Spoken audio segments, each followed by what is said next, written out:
Hello students, हमने total कितनी reactions कर ली थी? 8 कर ली थी इसके। अब नाइन्थ देखिए।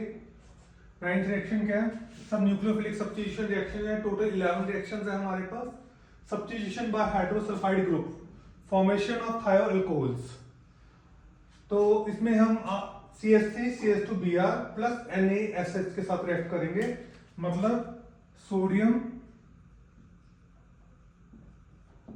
Hydrogen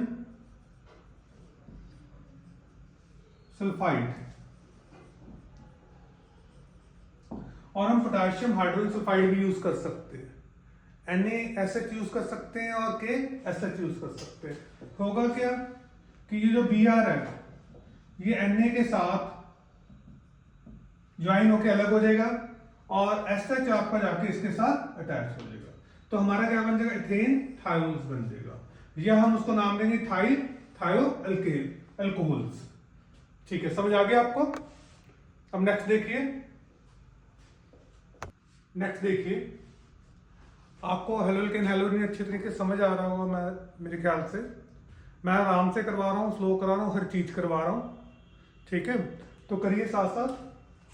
substitution by mercaptide group, formation of thioethers, CH3 CH2Br, mercaptide ion RS, इसको हम S लगा देते हैं ना यहाँ पे, ये अल्काइल ग्रुप के साथ हो गया। ये आपका सोडियम मेटल वगैरह हो गया जो आपका लगा हुआ है। ठीक है, तो CH3 CH2S ये इसके साथ ज्वाइन हो जाएगा और ये इसके साथ अलग हो जाएगा। सोडियम लगा हुआ है, सोडियम के साथ NaBr हो गया, और आपके पास अगर इसको ज्वाइन करते हैं CH3 CH2S CH2 CH3, di ethyl थायो ईथर बन गया आपका। क्लियर?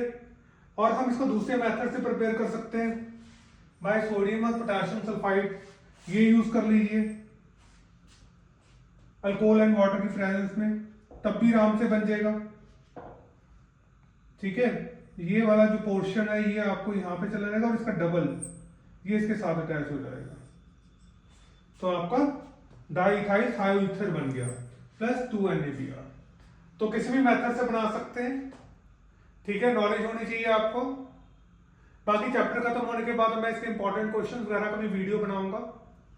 ठीक है, जो इंपॉर्टेंट क्वेश्चंस होंगे जो पिछले साल में आए हुए हैं या आ सकते हैं। तो अगर आपको सब कुछ समझ आ रहा है तो शेयर कीजिए, लाइक कीजिए और सब्सक्राइब कीजिए और कमेंट कीजिए।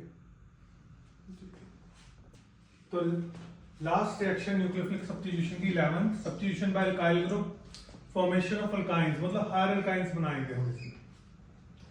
तो उसके लिए क्या करेंगे? अल्काइल हाइड लिए हमने, सोडियम एल्केनाइड के साथ रिएक्ट कर रहे हैं, तो ये यहां से मूव हो जाएगा, R के साथ ये अटैच हो जाएगा। तो R के साथ अटैच होगा तो हमारा हायर अल्काइन बन गया। ठीक है, अगर हमें जितना मर्जी हायर अल्काइन चाहिए हो हम इस फार्मूले से यूज कर सकते हैं। ठीक है, तो एग्जांपल ब्रोमोइथेन, हम रिएक्ट कर रहे हैं सोडियम एसिटाल्डिहाइड से, NaBr मूव हो गया और ये इसके साथ जाके अटैच हो गया, तो क्या बन गया हमारा? ब्यूट-1 आयन। तो ये हायर अल्काइन बनाने का मेथड है। ठीक है, इसके बाद अब मैं आपको बताता हूँ SN1 क्या होता है और SN2 क्या होता है, वो भी काफी इंपॉर्टेंट टॉपिक है। क्लियर? नेक्स्ट टॉपिक देखिए, काफी इंपॉर्टेंट है, मैकेनिज्म। इसके ऊपर आपके पास क्वेश्चन पूछा जा सकता है। तो 2 types of nucleophilic substitution reactions. ठीक है, तो वो 2 टाइप्स कौन सी हैं? Substitution nucleophilic bimolecular SN2, substitution nucleophilic bimolecular SN1। जो SN2 रिएक्शंस है, ऊपर 2 लिखा है, इससे हमें पता लग रहा है कि ये सेकंड ऑर्डर काइनेटिक्स है।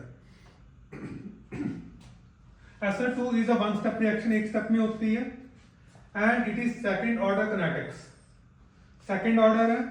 इसमें क्या होता है कि एक ग्रुप अटैक करता है और दूसरा ग्रुप लीव करता है। एक ग्रुप ने अटैक करना है और दूसरे ग्रुप ने लीव करना है, और this type of reaction occur through the formation of transition state, मतलब रिएक्टेंट एंड प्रोडक्ट के बीच में एक ट्रांजिशन स्टेट बनती है। और जैसे हम देख रहे हैं रिएक्शन में लिखी है CH2Br plus OH negative gives you CH3OH plus Br negative। तो रेट है हमारे पास equal to K concentration of CH3Br into concentration of OH negative. तो यहीं से पता लग रहा है कि ये सेकंड ऑर्डर किनेटिक्स है, सेकंड ऑर्डर रिएक्शन। जो हम SN2 कर रहे थे, हमने ये कहा था कि जो अटैकिंग रीजेंट है यहाँ पे NaOH भी हो सकता है। ये OH नेगेटिव हमें कहां से मिला है? NaOH से मिला है, KOH से मिला है।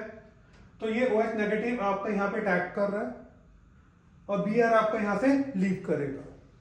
ये बीच में एक ट्रांजिशन स्टेट है, क्योंकि रिएक्टेंट एंड प्रोडक्ट के बीच में एक ट्रांजिशन स्टेट बनती है। उसके बाद Br नेगेटिव हम दिखा रहे हैं लीव कर रहा है और ये आपका अल्कोहल फॉर्म्ड हो गया। ठीक है, वन स्टेप रिएक्शन, एक ही स्टेप में हो रही है। क्लियर? और जो ये मैं डैश शो कर रहा हूं, ये बॉन्ड बिहाइंड द पेपर है, bond coming out of the paper. ठीक है, और जो सीधी लाइन आपकी शो हो रही है bond in plane of paper. तीन अलग अलग चीजें शो हो रही हैं। इसका मतलब हमारी जो बॉन्ड है वो अलग अलग है। मतलब वो 3D पिक्चर में अगर हम देखेंगे तो बॉन्ड बिहाइंड द पेपर आएगा, coming out of the paper आएगा, और ये हमारे पास आएगा bond in plane of paper. दूसरा हम बात करते हैं ऑर्डर ऑफ रिएक्टिविटी, क्योंकि एनसीईआरटी में 2 क्वेश्चंस हैं ऑर्डर ऑफ रिएक्टिविटी के आपके। इंपॉर्टेंट है वो, मैं बाद में करवाऊंगा आप लोगों को, वो इंपॉर्टेंट क्वेश्चंस है। 1 degree is greater than 2 degree is 3 degree. तो 1 डिग्री की रिएक्टिविटी ज्यादा है 2 डिग्री से, 2 डिग्री की ज्यादा है 3 डिग्री से। क्यों? क्योंकि 1 डिग्री का साइज छोटा होता है, उसमें एक ही साइड चेंज होती है। तो जो हमारा क्या कहते हैं अटैकिंग रीजेंट है वो आराम से आके बैक साइड से अटैक कर सकता है। सेकेंडरी में ये 2 ही साइड चेंज हो जाएंगी, थोड़ा साइज बड़ा हो जाएगा, तो रुकावट पैदा करेगा वो अटैकिंग रीजेंट के अटैक करने में, OH नेगेटिव के अटैक करने में वो रुकावट पैदा करेगा। ठीक है, और टर्शरी में 3 साइड 3 हो जाएंगी, 1, 2 एंड 3, तो वो और रुकावट पैदा करेगा अटैकिंग रीजेंट में।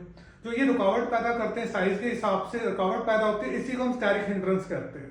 तो आपके हिसाब से सबसे ज्यादा किसमें 3 डिग्री में हुई, फिर किसमें उससे कम किसमें 2 डिग्री में हुई, उससे कम किसमें हुई 1 डिग्री में हुई। तो इसका मतलब 1 degree is more reactive than 2 degree is more reactive than 3 degree. ठीक है, आई होप आपको ये समझ आ गया होगा। अब मैं SN1 एक्सप्लेन करता हूं आप लोगों को। तो SN2 तो हम कर चुके हैं। अब आप SN1 देखिए, it is 2 step reaction and first order kinetics. ठीक है, इसमें क्या होगा कि पहले आपका Br मूव होगा यहां से,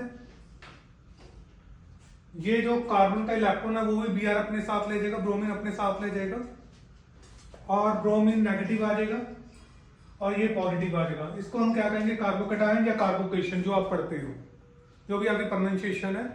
कार्बोकैटायन भी पढ़ते हैं, कहीं कार्बोकेशन भी पढ़ते हैं। उसके बाद OH नेगेटिव जो है आपका न्यूक्लियोफाइल, वो आके यहाँ पे अटैक करेगा और यहाँ पे OH लग जाएगा, यहाँ पे OH लग जाएगा। ठीक है, क्लियर? तो ये आपका स्लो स्टेप है, ये आपका क्या है, फास्ट स्टेप है। तो जो स्लो स्टेप होता है वो रेट डिटरमिनिंग स्टेप होता है। स्लो स्टेप क्या होता है, हमेशा रेट डिटरमिनिंग स्टेप होता है, और ये इसका एक ही रिएक्टेंट है। क्लियर? तो ये फर्स्ट ऑर्डर किनेटिक्स है। तो अब मैं इसके बाद इसके ओवरऑल रिएक्शन लिख देता हूं, आपको समझ आ गया होगा ये। ठीक है, ठीक है, ओवरऑल रिएक्शन जो मैंने ऊपर 2 स्टेप्स लिखे थे, ये उसके ओवरऑल रिएक्शन है। रेट ऑफ रिएक्शन आपके पास ये आ गया। क्लियर? और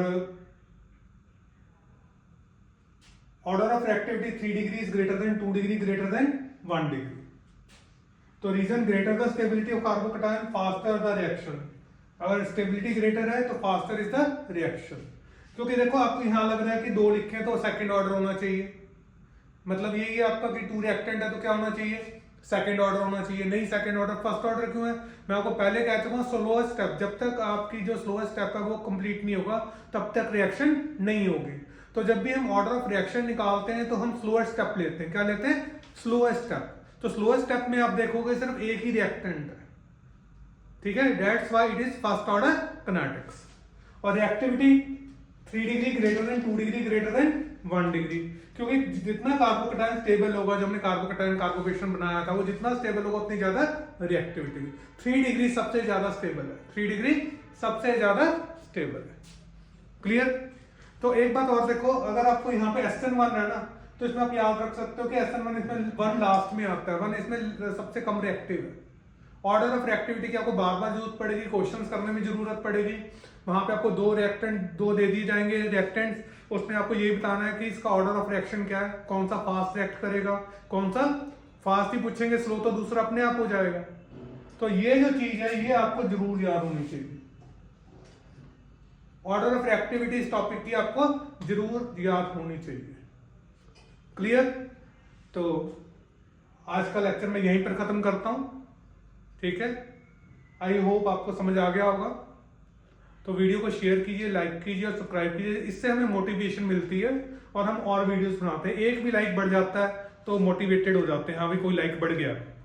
ठीक है, थैंक यू।